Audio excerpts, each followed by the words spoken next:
If you could wish for anything right now, what would you wish for? In a non-pandemic world, that is. What would you say? Would you wish for peace? Maybe happiness? Maybe good health? Would you say financial security or a strong marriage? Would you wish for your kids to be thriving?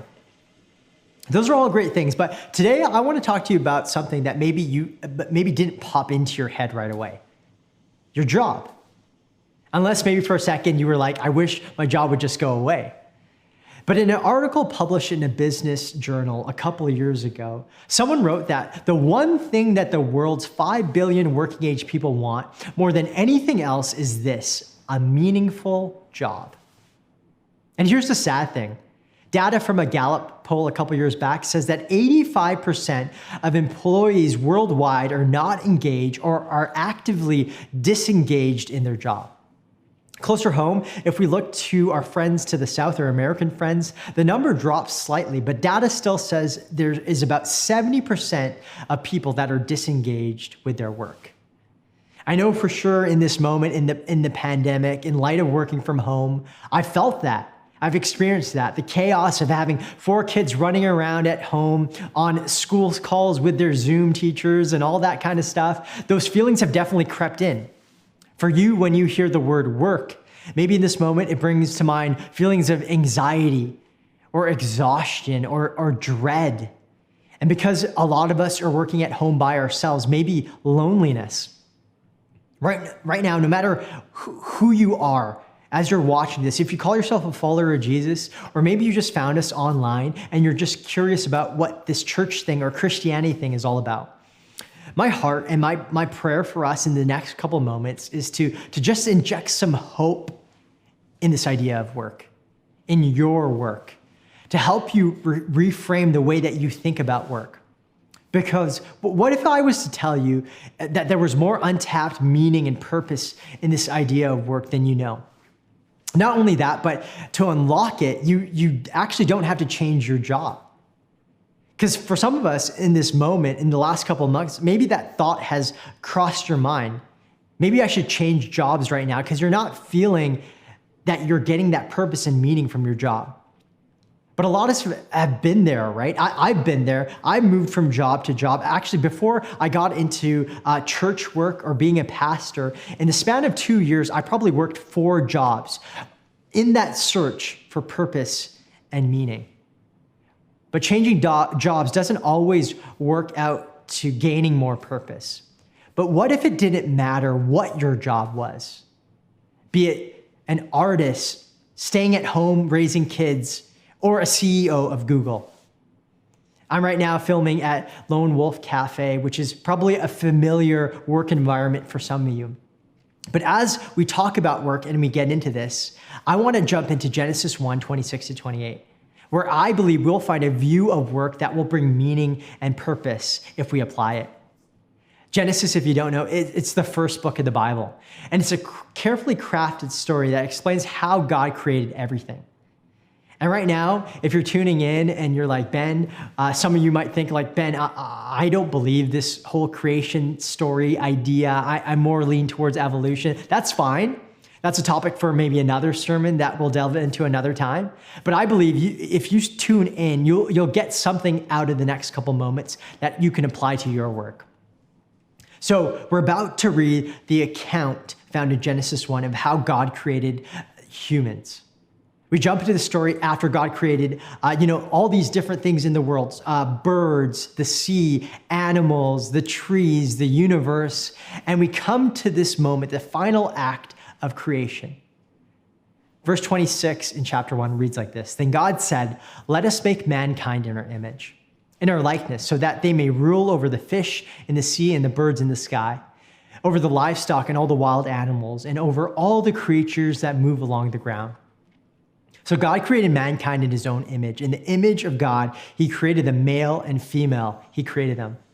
God blessed them and said to them, "Be fruitful and increase in number, fill the earth and subdue it. Rule over the fish in the sea and the birds in the sky and over every living creature that moves on the ground." I want you to get this. We see right here at the beginning of the Bible that what we see them talking about is work. They're talking about work. Let that sink in for a minute. In chapter 1 of the Bible, they're talking about work. This tells us that work wasn't a necessary evil that came in later into the picture, or that it was something humans were created to do, something that was beneath the God of the universe. No, what we see here is a picture of God working. Actually, God is working in paradise. He creates us to work alongside him. And get this, God works for the sheer joy of it. When was the last time when you thought about your work, you described it as sheer joy? There's something wrong with this picture, right? Right now, maybe like me, you're thinking, work doesn't sound like paradise to me. When I think of paradise, I'm thinking, sun's out, guns out, mojito in my hand, laying back in a hammock with my legs up, not work. Like, what is wrong with God? But work was in paradise. This was before Adam and Eve sinned in a couple chapters and screwed it all up for us. But here's the problem. So many of us, including Christians, have disconnected our Mondays with our Sundays. We don't see the connection. Maybe you tune in on a Sunday to experience God, get some encouragement and some hope. But come Monday, you don't know what to do with your faith at work. And this is where I want to help you. I want to help you today connect your Sunday to your Monday, your Sunday to your Monday. Do you leave your spiritual world behind on Sunday and don't connect it to your Monday? Because this is the key to unlocking purpose in your work. So many times what I believe about God, meaning and purpose, get lost as we work. And again, here's the surprise. Work isn't a curse. It's a blessing according to the text. And we need to get this. It wasn't a curse. It was a blessing. And not only do we see God working, but what he does is he's commissioning workers to carry out his work. You and me and all of humanity. Genesis 1:28, he tells humans to fill the earth and subdue it. See, God left creation in an undeveloped state and commissioned us to cultivate the raw materials we found around us, to develop that untapped potential that was lying there waiting to be unearthed. So get this, God created you to create. God created me to create, to cultivate and develop the raw materials, to make this beautiful garden into a beautiful city. When talking about work being in paradise, one scholar puts it like this. He says, "It is perfectly clear that God's good plan always included human beings working, or more specifically, living in this constant cycle of work and rest, work and rest." God created you to create. And actually, we are most fulfilled at work when we are creating. One pastor in a book on work points out this idea of cultivation or this creation pattern that's found in all sorts of work. When a farmer takes soil and seed and rearranges it into a crop teeming with food for people to eat and enjoy. When a builder takes a tree and a rock and rearranges it into a home for somebody to sleep, play, and live in. When a musician takes a sound and a tone and a melody and rearranges it into something coherent and mesmerizing. When a graphic designer takes a shape and a color palette and a typeface and rearranges it into something catchy and tasteful. When a parent takes a young mind and molds it and shapes it so that the child grows up not only to contribute to society, but reflect God as they do it. I want us to get this today, because I want you to realize how important work is, how critical it is to you as a human being. Work is as much a basic human need as food, beauty, rest, friendship, prayer, and sexuality. It is actually food for our soul. Work is food for your soul. Get that? Without meaningful work, we sense significant inner loss and emptiness. And some of you in this moment might be experiencing that because you have been laid off. But here's the thing. Here's why it's so important to connect Sunday to our Monday. Work for some of you might be anything but fruitful right now.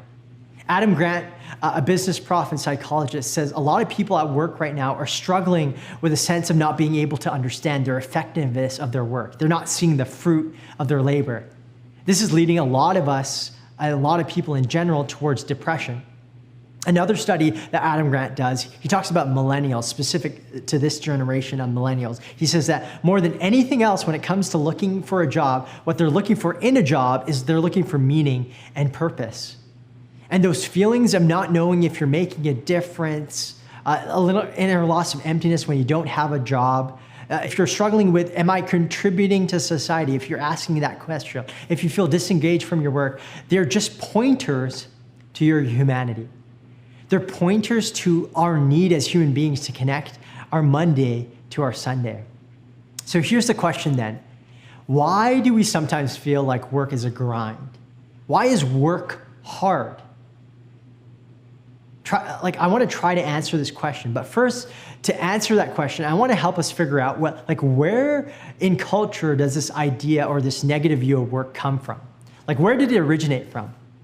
The thing is, this wasn't the only creation story out there in ancient cultures. There's actually many. One popular ancient story, actually, I believe, has shaped the way that modern culture views work.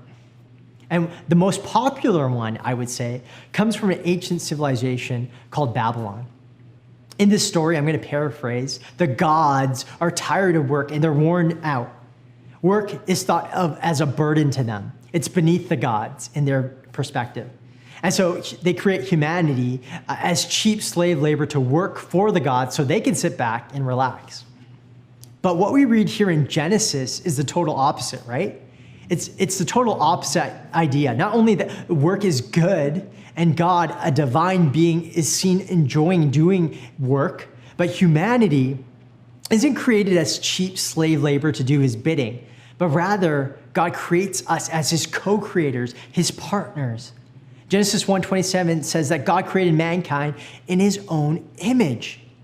God creates us to create. The core to our humanity is that we were created to reflect God. We were made in his image. So what does it mean to reflect God or to be made in his image?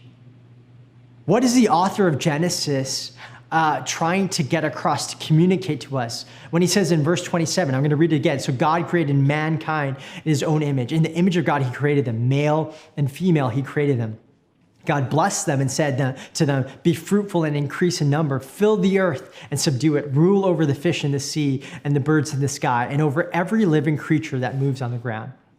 We are put on earth as God's representatives to his creation to show him, to show creation what he is like, what God is like, to reflect him. This is what it means to be made in the image of God. This is what it means to reflect him. Some scholars say in verse 28 is like a job description, and it shows us how to work like God, how to work like God works. All humanity, no matter who you are or where you come from, we were created to partner with God in ruling earth, to have dominion, as the text says. I love how one scholar put it, to actively partner with God in taking the world somewhere. From the beginning of the story, God has been looking for partners. And this imagery given to us of humanity is a relationship with God. Not like puppets on a string with God up in heaven playing around with us. No, but of partners being brought alongside God to work with him, and also for him to work through us no matter what job we have or what line of work we find ourselves in. There's so many implications to that. But the one I want to hone in on and what I want you to get is this. In everything you do, you are reflecting God. You are representing God. You are showing the people around you what he is like. You are God's ambassador. If you surrendered your life to him and you find yourself in a relationship with Jesus, I want you to get this. I think one of the greatest witnesses that we can have when it comes to showing others or telling others about Jesus is by the way we work. A practical reason is because, as we said in this series, we spend probably in our life 90,000 hours at work. That means no matter what you do, if you're a trash collector, a waitress in the service industry, or if you wear a suit and tie and go down to the downtown core, or if you hop on a Zoom call with branches across the world, no matter what you do, you are representing Jesus and telling people what he is like by the way you work.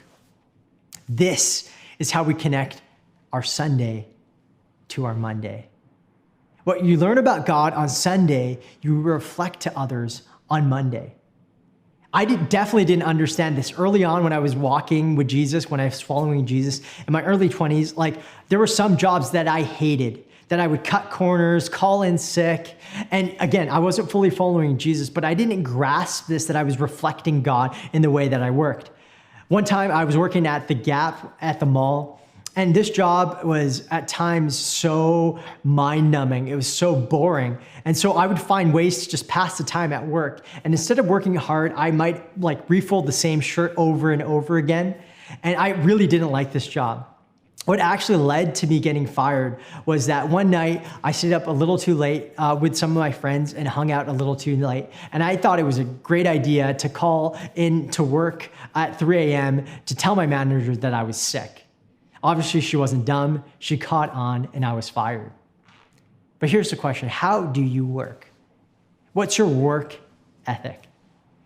The answer to these questions doesn't just lead to revealing your character, but also will show you how well you are following Jesus. How would you do your job if every second of every day you realize you're not just representing yourself, but Jesus? In the way that you take someone's coffee order as a barista, the way you show up on time to your job as a laborer on the construction site or as a painter, the way you give advice and work for your clients as a financial advisor. Listen, if God's purpose for you and me is to work and to love our neighbors and to serve the human community around us by doing work, one of the best ways to serve God is to do your work the best way it can be done. You likely have probably had someone in your life, maybe even someone that you work with, that has inspired you. I love basketball. And so growing up, Kobe Bryant was always someone that inspired me, his work ethic in particular. And I love the stories that different players tell in the NBA about how Kobe influenced them.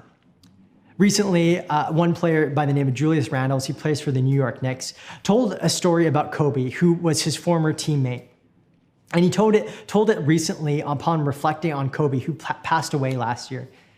And Julius Randle's trying to emulate Kobe's work ethic, told the story about how he took this practice of Kobe's. Kobe, every time that he flew into a town for an away game, no matter what time of day it was, he would find an open gym to go and shoot around, to practice before he went to the hotel room that night, no matter what time of day it was. So Julius Randle, trying to emulate this practice, landed in one city. And it was late at night. I think it was like midnight or something, he said. And he was looking around for a gym that was open, and he found the one gym to be open at this high school. And this gym teacher was willing to open up the gym for him. And he tells this story, and as he goes to this high school gym to shoot around late at night, the gym teacher just simply makes this remark, and he says, I can't remember the last time I had to open the gym this late. Actually, to think of it, I think it was the last time that Kobe Bryant was in town. Obviously, for Julius Randle, that resonated with him because here was a player that he was trying to emulate and honor in the way that he worked at the game of basketball.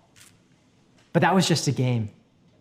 Imagine if when you left your current job, you inspired someone in a similar way because of your desire to be an example, to reflect God well every day, pointing people not to your greatness, but his greatness in the way that you work.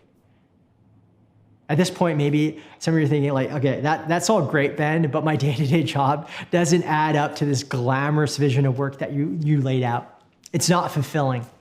I don't feel like I'm partnering with God to move the world forward. I get it. Being in ministry sometimes, I don't feel or see that forward momentum either. But here's why. Work became hard as soon as sin entered the world, and God cursed the ground we needed to work. Genesis 3:17-18 says this, to Adam he said, because you listened to your wife and ate fruit from the tree about which I commanded you, you must not eat from it. Cursed is the ground because of you.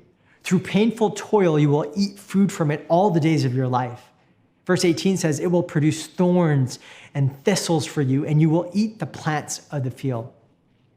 Sin affects not only our personal and private life, but also our public and social life, and in particular, work. As we learned in Genesis 1 and 2, God made us for work, yet now we learn that work becomes under sin, painful toil, as verse 17 says. Work is not itself a curse, but now it lies under the curse of sin. And everything in the aspect of human life is affected. Thorns and thistles will come up as we seek to grow food. We need to remember that gardening is this image that we're giving, and it represents all kinds of human labor and work and culture building. Like I said earlier, and give examples. And I love the definition that Tim Keller, a pastor in New York City, as he gives a definition of work, he puts it like this, using this gardening imagery. It's rearranging the raw material of God's creation in such a way that it helps the world in general and people in particular thrive and flourish. And some of you get that. But sometimes you know you have bad days, you experience tension at work with your coworker or that task that you were assigned to do, or maybe your boss reams you out for not responding to that email. Why? Because all this cultivation and creation by this statement, all work and human effort will be marked by frustration and a lack of fulfillment. But here's the beauty of the gospel, the good news of Jesus. This lack of fulfillment that we experience in our work really is just another glimpse of God's grace. Grace meaning you get what you don't deserve. It's meant to be another pointer to the realization that we can never truly find fulfillment in this life apart from God, out of a relationship with Him. That's why the greatest work ever done will always be when Jesus came down to this earth that was decaying because of the effects of sin, with all the chaos and the pain, manipulation, and the greed.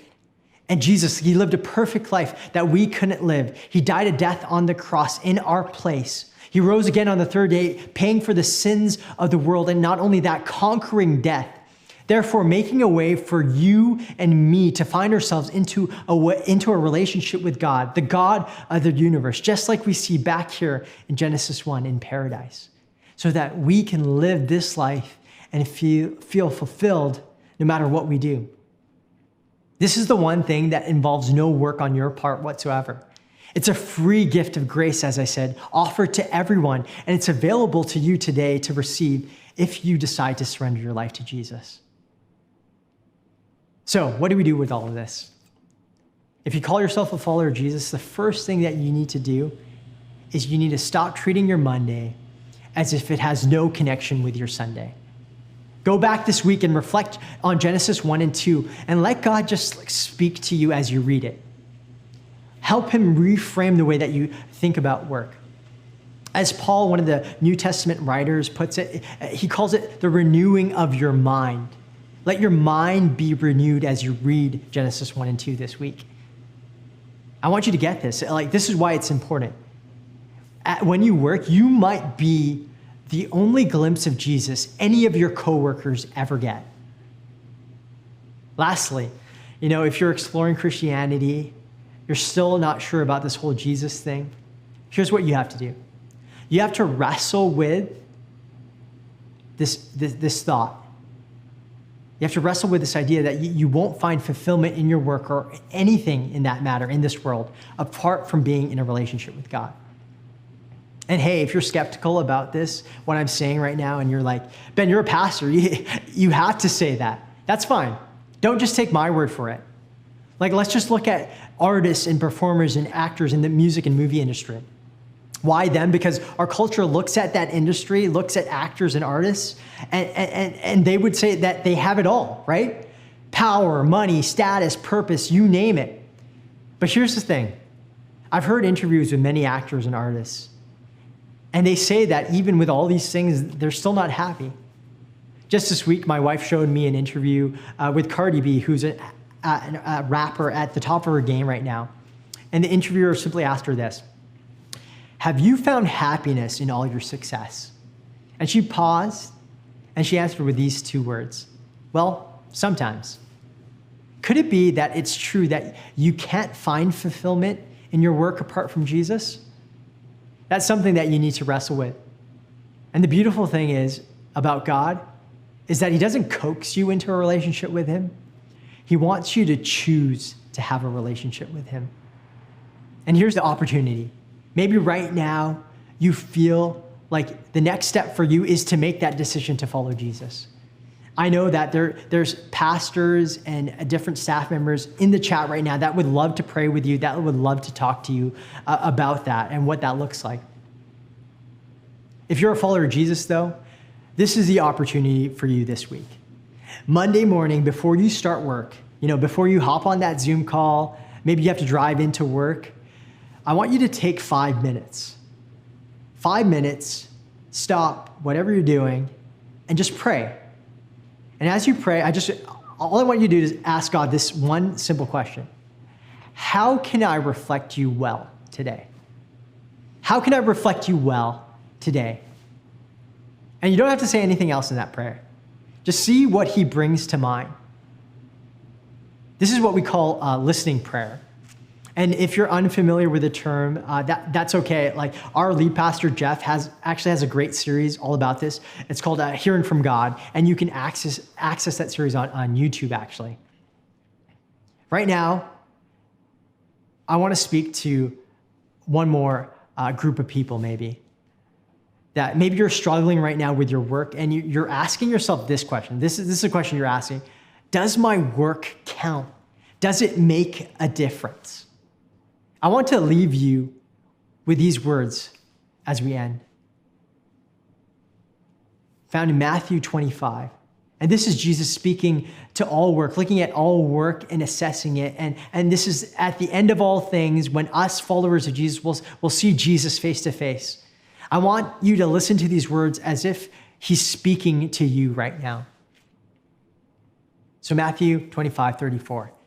Then the king will say to those on his right, "Come, you who are blessed by my Father, take your inheritance, the kingdom prepared for you since the creation of the world.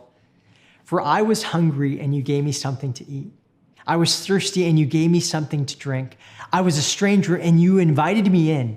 I needed clothes and you clothed me. I was sick and you looked after me. I was in prison and you came to visit me." Then the righteous will answer him, "Lord, when did we see you hungry and feed you, or thirsty and give you something to drink? When did we see you as a stranger and invite you in, or needing clothes and clothe you? When did you see you sick or in prison and go to visit you?" The king will reply like this. Let these words speak to you today. "Truly, I tell you, whatever you did for one of the least of these brothers and sisters of mine, you did for me." You did for me. As Jeff said last week, all our work is an act of worship. So anything that you do in your work is an act of worship for God. You did to him. I want to pray for you as we end. I want to pray for you as you think about this question, as you go into your Monday. I want to pray for you that the Holy Spirit would speak to you this week as you ask that question. So let's pray. God, I just thank you for the way that you designed us and created us to be. And for those of us who, first and foremost, are just questioning or struggling with this idea of what it looks like to have a relationship with you, I pray that right now in this moment, you would just pour your love into their hearts, knowing that you want to be in a relationship with them, to give them the courage and the strength to make that decision today. For the rest of us, God, that follow you, I pray that you would breathe new life into our work, or the way that we look at our work and the way that we work in order to represent you and reflect you well to the others around us. That we would do our work in such a way that people would not just take notice of our work, but be curious enough to ask what's different about us. That would lead to questioning that eventually, hopefully, would lead to us being able to share our faith in you, the beautiful news of the gospel. So God, I pray that as we reflect on this question this week, as people in this community pray and ask that question, that you would speak to them. In Jesus' name, amen.